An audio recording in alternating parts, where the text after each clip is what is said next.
आपणकर Facebook profile lock हो जाइतिले ताकू केमिति अनलॉक करि परिबे चलंतु जीवा वीडियोटा को देरी न करी आरंभ करिबा। फेसबुक प्रोफाइल लॉक हो जाइतिले अनलॉक करबा को हेले प्रथमे फेसबुक एप्लिकेशन टा को ऑन करिवे। मो फेसबुक एप्लिकेशन टा को ऑन कर देउची।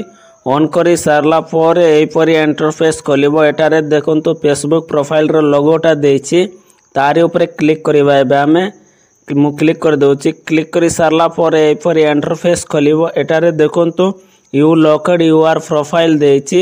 ए साइड रे देखंतु 3 डॉट देछि। 3 डॉट ऊपर क्लिक करबा। हमें क्लिक करी सारला पर एपरी इंटरफेस खोलिबो। एटारे देखंतु अनलॉक प्रोफाइल देछि। अनलॉक प्रोफाइल ऊपर क्लिक करबा। हमें क्लिक करी सारला पर एपरी इंटरफेस खोलिबो। एटारे देखंतु अनलॉक देछि। अनलॉक ऊपर क्लिक करबा। एबे हमें मो अनलॉक ऊपर क्लिक कर देउची। क्लिक करी सारला पर एपरी इंटरफेस खोलिबो। तळे देखंतु एटारे अनलॉक यूर प्रोफाइल देछि तारि ऊपर क्लिक करबा। एबे हमें क्लिक करी सारला पर एपरी इंटरफेस खोलिबो। एटारे देखंतु यू अनलॉक्ड यूर प्रोफाइल देछि। तळे देखंतु एटारे ओके देछि। ओके ऊपर क्लिक करबा। एबे हमें मो ओके ऊपर क्लिक कर देउची। एटारे क्लिक करी सारला पर देखंतु अनलॉक हो जाइछि फेसबुक प्रोफाइल टा।